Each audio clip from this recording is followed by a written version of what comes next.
There is a survey underway to get your feedback on the future of the Burnside Bridge. It needs major changes to make sure that it can withstand a future earthquake. Yeah, right now there is one design that a community task force is recommending, but there are a few other options as well. Mike Pullen handles communications for Multnomah County. He joins us live this morning to talk about some of the plans. Good morning, Mike.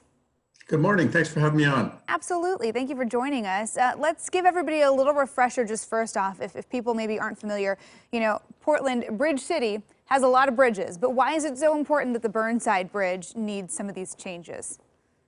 Well, unfortunately, we do have a lot of bridges. Well, that's a good thing, but the unfortunate thing is most of them were designed before the risk of earthquakes was really known in this region. So the last really big Cascadia subduction zone earthquake was in the year 1700. So for 320 years, there's been pressure building up between those two tectonic plates, and we know it's going to rupture sometime, and we'll have another big earthquake.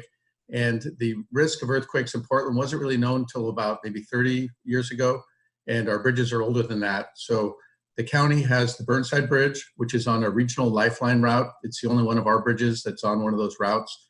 And so our board a few years ago chose the Burnside as the next one we're going to take on.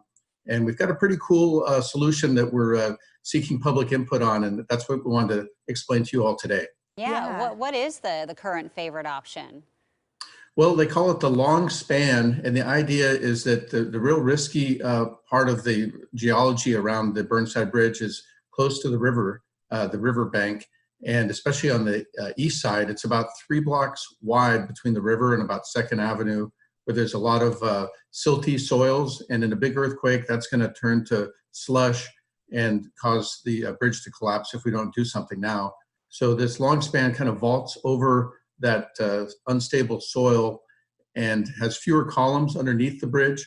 And in order to make that longer span, we have to have something going on structurally up above the deck where we drive. So we're looking at maybe a new arch bridge for the Burnside, or maybe a new cable-stayed bridge, which is like the Tillicum Crossing, for example. And that superstructure up above lets you have more length for the spans and get out of that dangerous soil. Gotcha. Yeah, we were just seeing some video of the current Burnside, the simulation of what would happen to all the current columns in an earthquake. Watching that simulation is always, ooh. But, you know, I know there's a lot of cost and construction involved, so people have been looking at this. How can people learn a little bit more about some of the logistics involved with the design and then provide some feedback?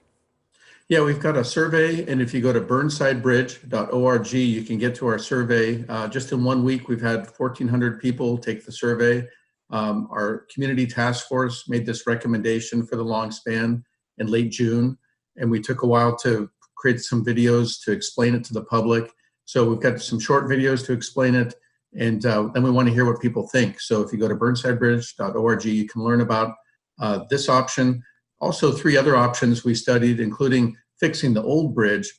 Some people might think, well, why not do that? Because that seems like it would be the cheapest. Well, it turns out to be cheaper to build a new Burnside Bridge than to try to fix the old one, because it has so many columns that would have to be reinforced underground. Yeah. And that's very expensive. I would imagine so. And you know, what would the timeline be for all of this? Because would you be able to, I know with like the Selwood Bridge, they constructed it kind of right next to the old one. Is that how this would work if they built a new bridge? Would this take several years, I'm assuming? Yeah, we're looking at 4 to 5 years for the construction, and we're looking at starting in the year 2024, so about 3.5 years from now. And that's depending on getting all the funding. We have the funding to get us through this current planning phase and through the design phase, but we'll need some more money to construct it. And you mentioned a good question about how are we going to cross the river if it takes 4 to 5 years to build a new Burnside Bridge. We have looked at a Detour Bridge, which is kind of similar to the Selwood case you brought up, where we were able to move the old Selwood Bridge out of the way and use it during the construction of that new bridge.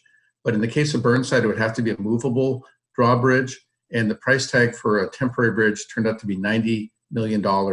So our task force said, you know, 90 million, I think that's a lot of money, and we'd only get 2 lanes of traffic on it. So it looks like it's a couple extra minutes if we don't have that temporary bridge and use the other bridges. So that's what they recommended. Yeah, everyone's going to be getting very familiar with some possible Detours, detours. Yeah, yes. but That's I know right. we'll certainly be keeping an eye on it in the several years to come as we finish all this planning. Mike, we appreciate you joining us this morning. Thanks for the explanation.